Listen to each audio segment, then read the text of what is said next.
Chapter 6. Let us look at some interesting facts about light in the chapter Wonders of Light, Part 1. So, let us begin. Once Harshad visited a laughing gallery in a fun fair. There was a variety of mirrors in the laughing gallery. He observed different and funny images of himself in the mirrors and laughed. Many questions arose in his mind. Why is it not possible to see the distorted images in the mirrors at home? How is it possible in these mirrors? Let us study about it. First, let us study about the mirror. A mirror is a reflecting surface. Every day, you use a mirror to see yourself. It is a plane mirror. A plane mirror is a plain glass sheet having one side coated with a thin layer of silver and painted by red color to protect the silver coating. Another variety of mirror is a curved spherical mirror. It is a part of the spherical reflecting surface. Its cross-section is an arc of a circle. It is generally made up of glass. One surface of glass is silvered to make the other surface reflecting. If the inner side or concave side of the spherical surface is polished, it is a concave mirror. The light is reflected from an inner surface. It is also called as converging mirror, as rays parallel to the principal axis after reflection converge at a single point. If the outer side or convex side of the spherical surface is polished, it is a convex mirror. The light is reflected from the outer surface. It is also called diverging mirror, as rays parallel to the principal axis get diverged after reflection. Concepts related to spherical mirrors. 1. Center of curvature C. The center of sphere of which the mirror is a part is its center of curvature. 2. Pole P. The center of the spherical mirror is the pole. 3. Principal axis. The straight line passing through the pole and center of curvature of mirror is its principal axis. 4. Optical center. The central point of the mirror on the principal axis is its optical center. 5. Focus of concave mirror F. The rays parallel to the principal axis get reflected from the mirror and meet in front of the mirror at a single point. It is the focus of the concave mirror. 6. Focal length F. The distance between the pole and the focus is called focal length of mirror. The focal length is the half of the radius of curvature. Let us learn about light. Have you tried this? Stand in front of a mirror. Observe your image. Close all doors and windows of the room. Also, switch off the light in the room. Now can you see the image? Why? No, we cannot see the image because there is no light. Observation of images in various mirrors is related to light. It is only due to the presence of light that all of us can enjoy various natural wonders like sunset, sunlight, rainbow, etc. The beautiful world around us includes green forest, colorful flowers, blue sky at daytime which becomes black with twinkling stars at night. We also see different artificial objects in the surroundings only in the presence of light. Light is a form of electromagnetic radiation that produces the sensation of vision. We are able to see any object when light rays from that object enter our eyes. Such an image, formed by converging of rays at a point, is a real image. The real image can be obtained on a screen. The image made by a plane mirror is a virtual image. This image is formed at a point from where the reflected or refracted light rays appear to diverge. This image cannot be projected on a screen because the rays do not actually meet there. Let us look at the concepts convergence and divergence. Activity. Take 5 sticks from a matchbox. Arrange the sticks in such a way that their chemical-coated ends are meeting at a point. Here, the chemical-coated ends are converged. Now arrange the sticks such that the other ends are together and the chemical-coated ends are away from each other. Here, the chemical-coated ends are diverged. When light rays meet at a single point, it is convergence of light. When we want to concentrate light at a point, converging beam of light is used. Doctors use this type of beam to concentrate on teeth, ears, eyes, etc. Converging beam of light is also used in solar water heaters and other devices. When light rays from the same point source are spread away from each other, it is divergence of light. When we want to spread light from a source, diverging beam is used. Example, in street lights, table lamps, etc. Convergence and divergence of rays by concave and convex mirrors are shown here. Let us see how images are formed by a concave mirror. Take a large shining metal spoon. Bring it deeper, that is, concave surface closer to your face. Can you see your image? We can see an upright and magnified image. Now take the spoon away from your face. What change do you observe in the image? The image becomes smaller and smaller. Now repeat the activity by turning the convex surface of the spoon to the front. What changes do you notice in the image? We can see an upright and smaller image. The nature, position, and size of the image formed depend upon the distance of the object from the surface. Images formed by a concave mirror can be studied with the help of ray diagrams. A ray diagram is a specialized pictorial representation used to trace the path of a ray of light. For drawing ray diagrams, rules based on laws of reflection are used. Rule 1. If the incident ray is parallel to the principal axis, then reflected ray passes through the focus. Rule 2. If the incident ray passes through the focus, then the reflected ray becomes parallel to the principal axis. Rule 3.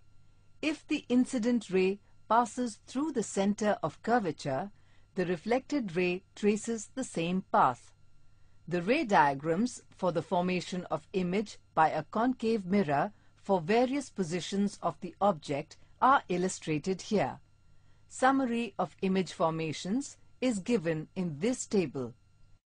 Let us look at the sign convention for reflection by spherical mirrors. According to the new sign convention, the pole P of the mirror is taken as origin. The principal axis is taken as x-axis of the coordinate system. The sign conventions are as follows. 1. The object is always placed on the left of the mirror. 2. All distances parallel to the principal axis are measured from the pole of the mirror. 3. All the distances measured to the right of the origin are taken as positive, while distances measured to the left of the origin are taken as negative. 4. Distances measured perpendicular to and above the principal axis are taken as positive. 5. Distances measured perpendicular to and below the principal axis are taken as negative. Let us look at the mirror formula. When we measure distances according to sign conventions, we get proper values of object distance, image distance, and focal length. The object distance, u, is the distance of object from the pole. The image distance, v, is the distance of image from the pole. The focal length is the distance of principal focus from the pole.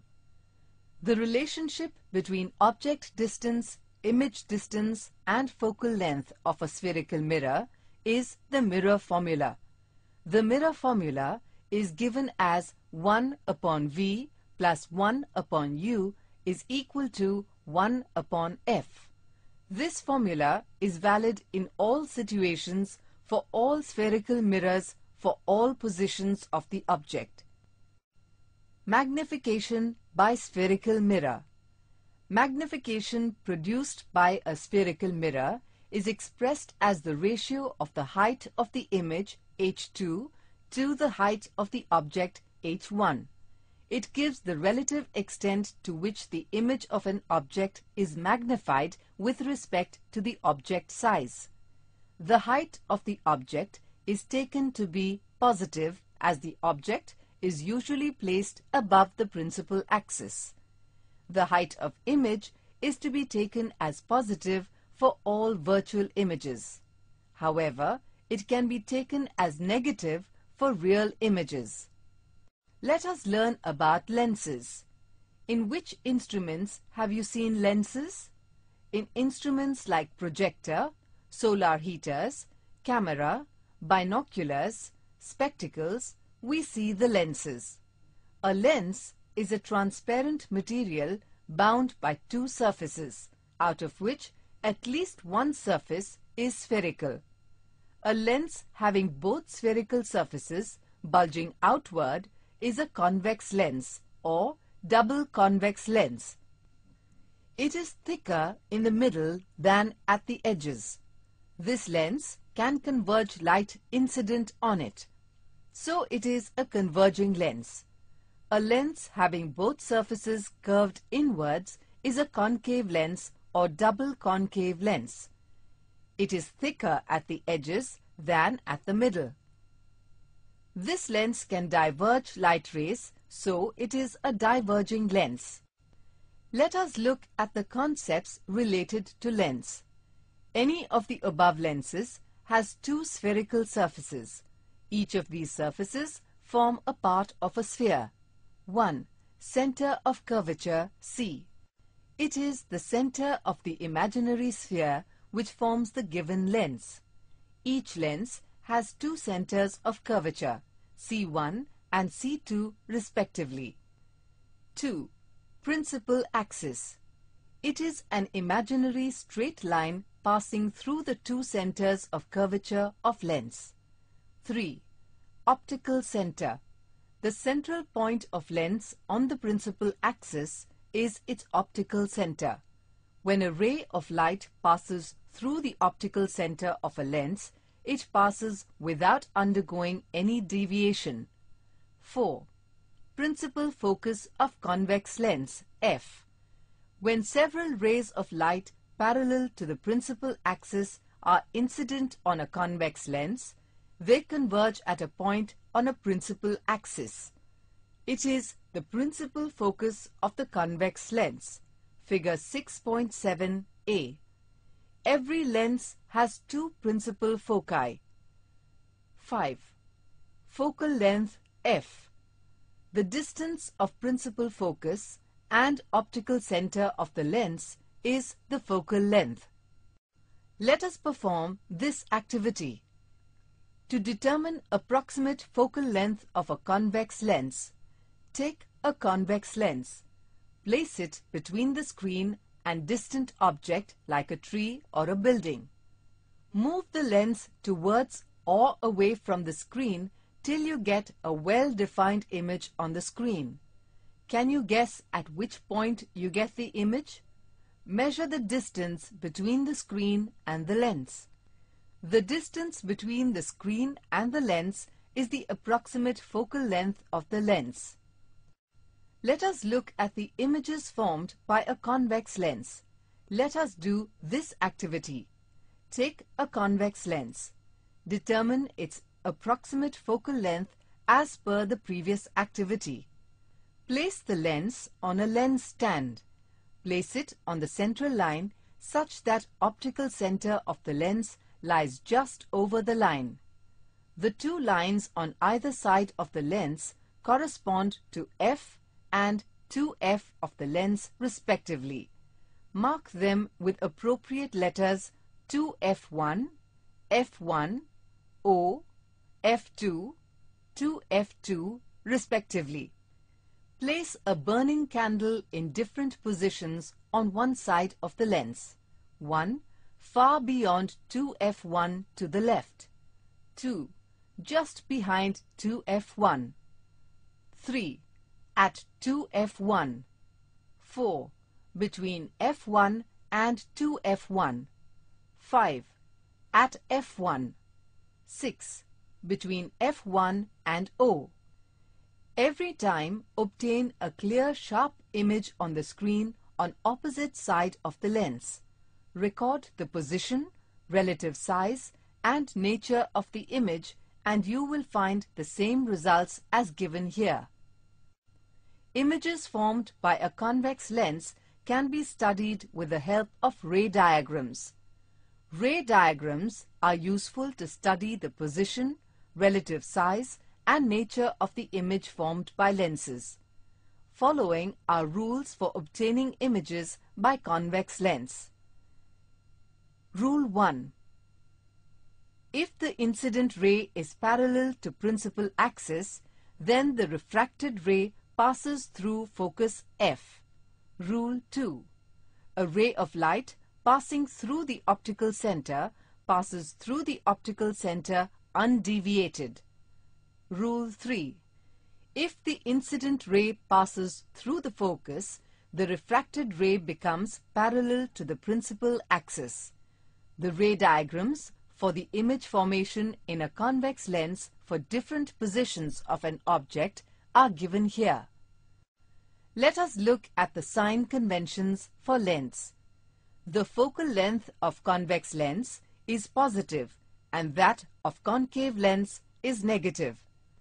Optical center of lens is taken as origin and principal axis of lens is taken as x-axis.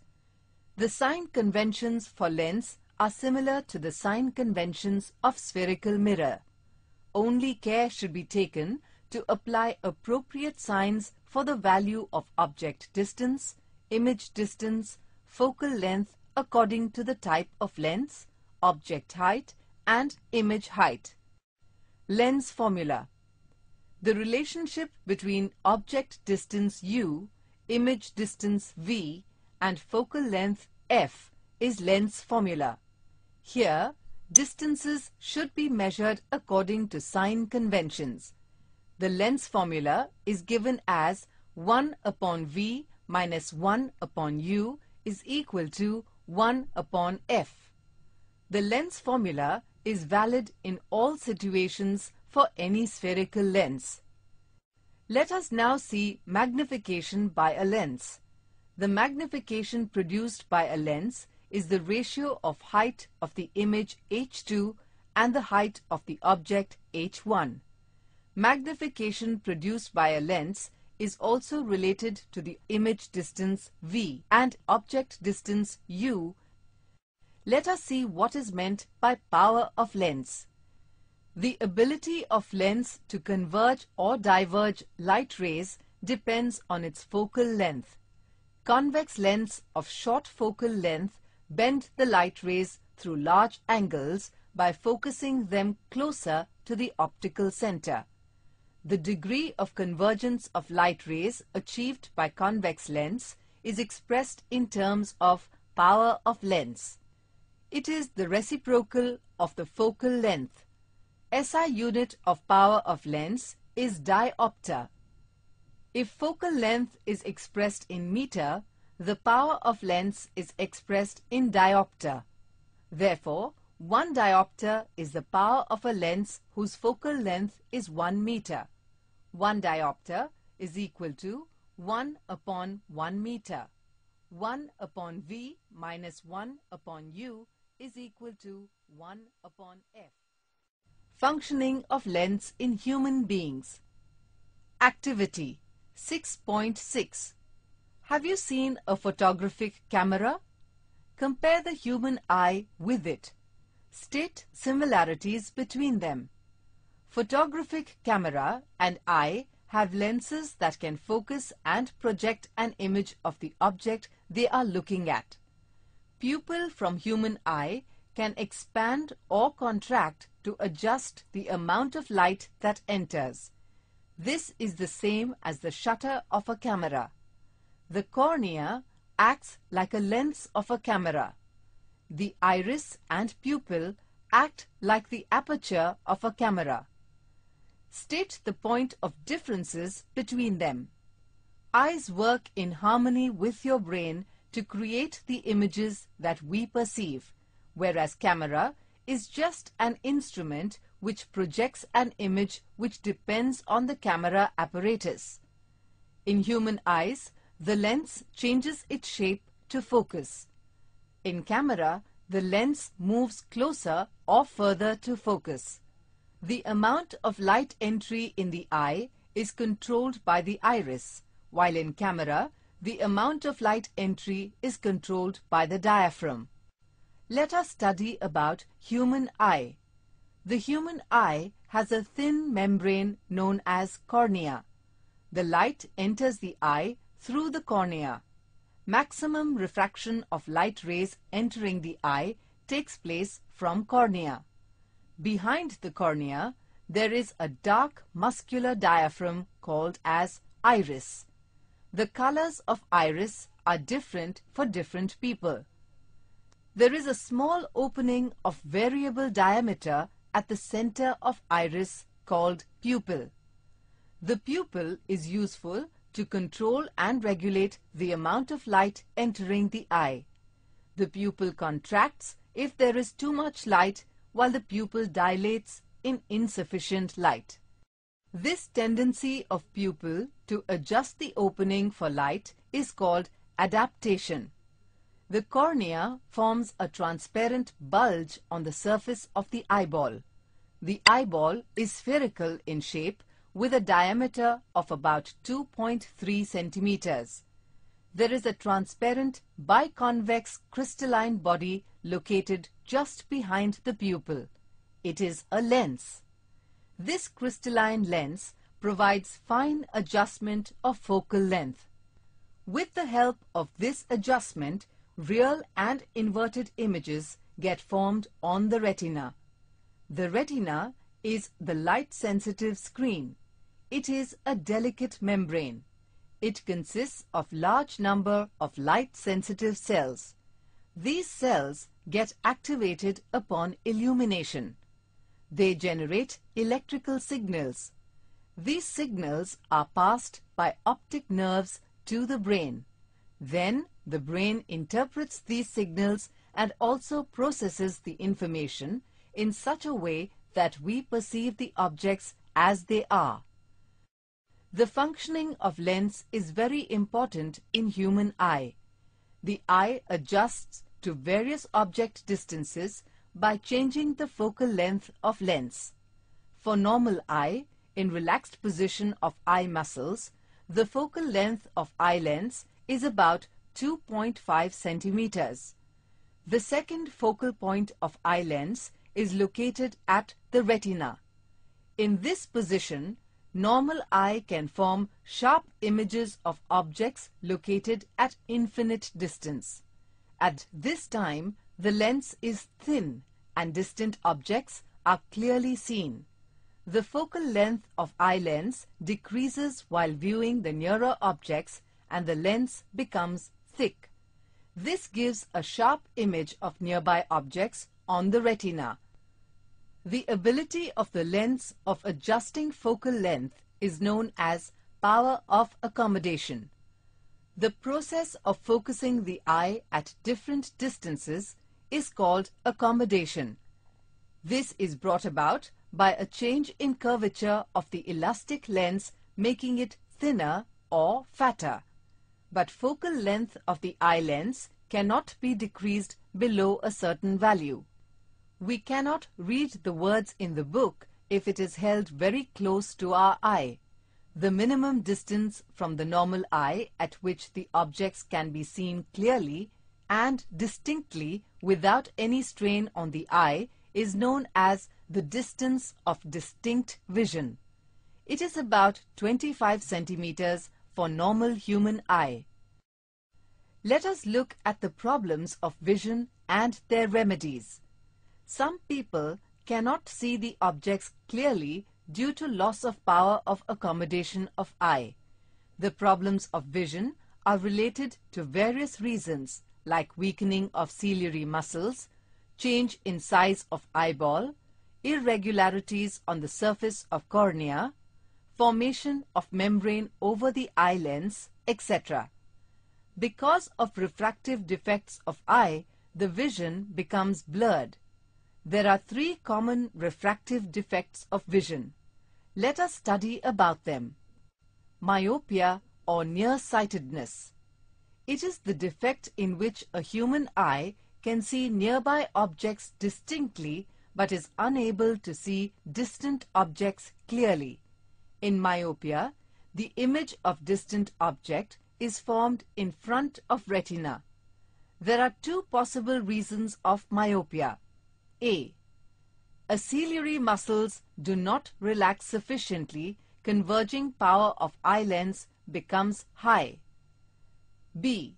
The distance between eye lens and retina increases as eyeball is lengthened or lens is curved. A suitable concave lens can correct this defect. This lens causes light rays to diverge before they strike the lens of the eye. The power of concave lens is so chosen that it creates required divergence, and hence after the converging action of eye lens, the image is formed on the retina.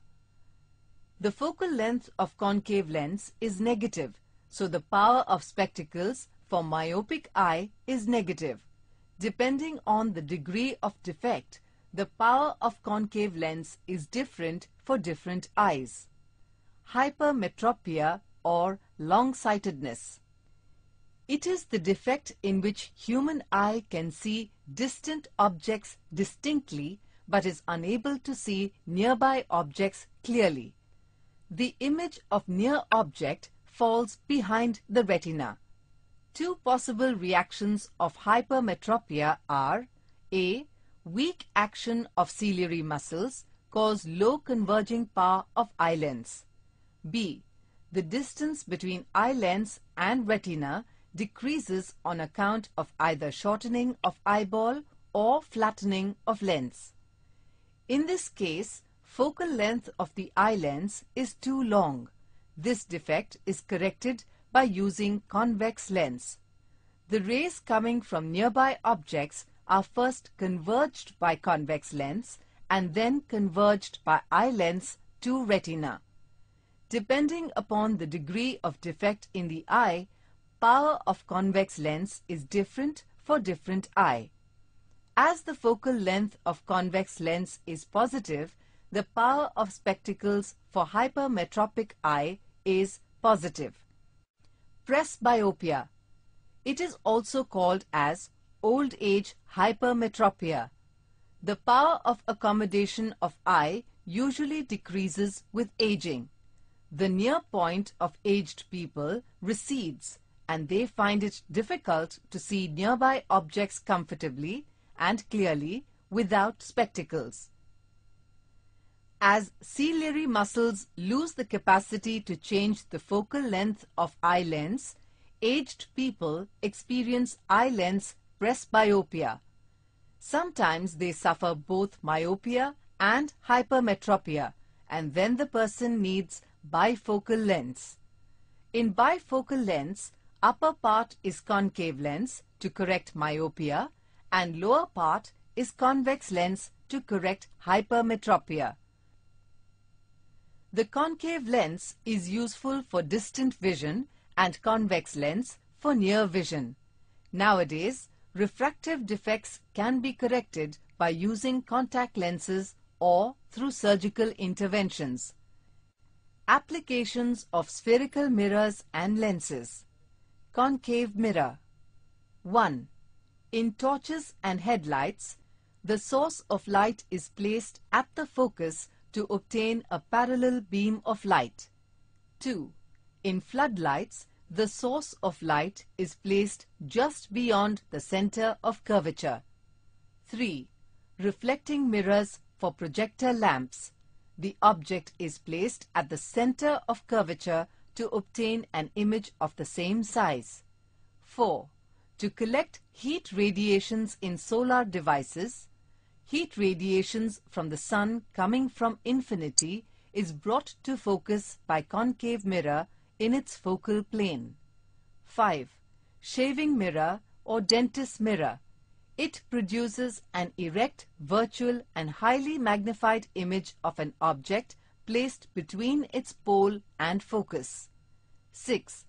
Solar furnaces. Large concave mirrors are used to concentrate sunlight to produce heat in solar furnace. Convex lens. 1. Simple microscope. A simple convex lens of small focal length can be used as a simple microscope. A magnification of about 20 times is obtained by simple microscope. Watch repairers, jewelers, etc. use it. 2. Compound microscope. A combination of two convex lenses having short focal lengths are used in compound microscope. It is used to observe bacteria, viruses, cells, microorganisms, etc. 3. Telescopes. A combination of two convex lenses is used in telescopes. An astronomical telescope is used to get detailed view of astronomical bodies like planets, stars, etc. Terrestrial telescope is used to study terrestrial objects. 4. Optical instruments. Convex lens are used in different optical instruments like camera, projector, spectrometer, etc. 5. Spectacles. Convex lens is used in spectacles to correct defects like hypermetropia. Well, that ends the chapter. Hope it was a joyful learning. You have the options to view a mind map for a quick recap and a question and answer section to study the exercises. Wish you all the best. Bye till we meet again.